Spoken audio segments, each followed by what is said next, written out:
Alimdanganya Kaini kama unavyodanganywa nawe leo. Kaini alijawa na ghadhabu moyoni mwake. Hivi kwa nini sadaka yangu haijapokelewa? Na vipi sadaka ya Habili ipokelewe? Mungu akauona moyo wa Kaini. Bwana akamuuliza Kaini, kwa nini una ghadhabu sana? Tena kwa nini sura yako imekunjamana?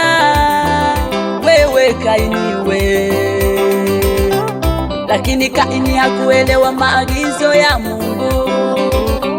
Akaona ni bora amue ndugu yake, ni bora azikwe. Akaona ni bora amue ndugu yake, ni bora azikwe. Hivyo Habili aliuawa na nduguye Kaini. Hivyo Habili aliuawa na nduguye Kaini. Mungu akamwita, wewe Kaini, umemuweka wapi ndugu yako? Mungu akamwita, Kaini, Kaini, umemuweka wapi ndugu yako wewe?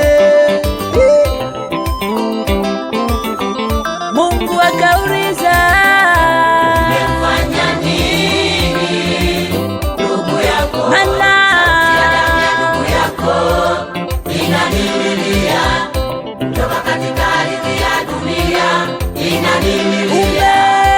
Umefanya nini huyo ndugu yako?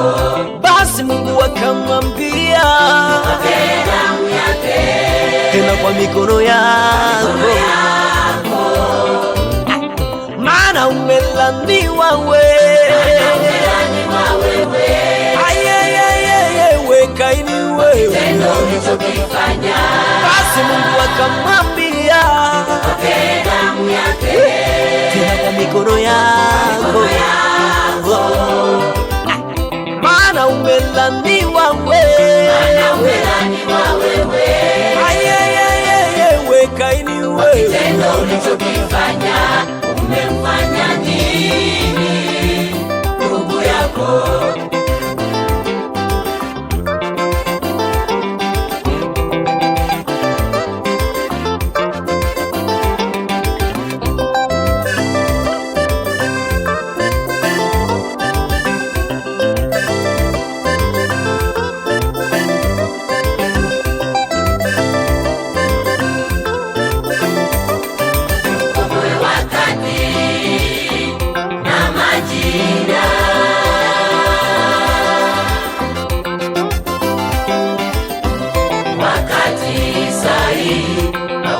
Silaha za Mungu ni huu,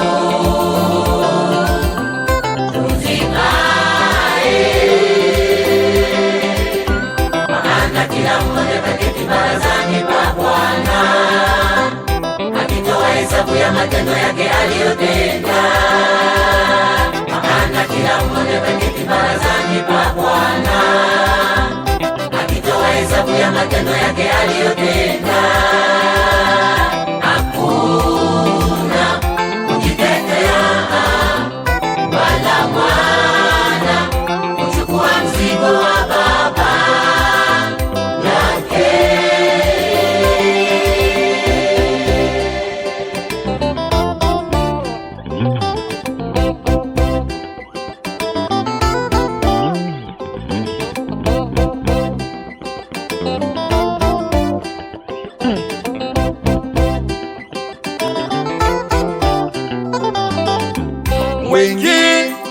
wanatenda maovu yao kwa siri, kwa kujificha.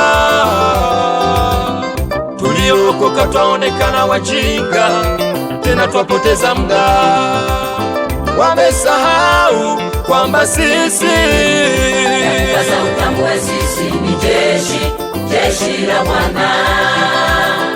Tuko vitani, tunapambana vita, tena tusimame kama vibarua shambani mwa Bwana.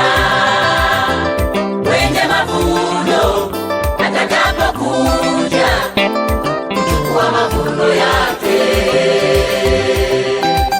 hayakute tayari mavuno yake.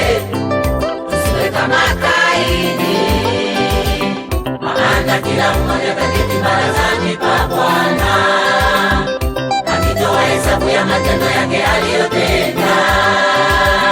Maana kila mmoja ataketi barazani pa Bwana, akitoa hesabu ya matendo yake aliyotenda. Hakuna kujitetea wala mwana kuchukua mzigo wa baba yake. Yakupasa Sasa utambue sisi ni jeshi la Bwana. tuko vitani, Tunapambana vita, tena tusimame kama vibarua shambani mwa Bwana. wenye mavuno atakapokuja kuchukua mavuno hayakute tayari mavuno yake. Siwe kama maana kila mmoja mbele za Bwana hesabu ya matendo yake aliyotenda.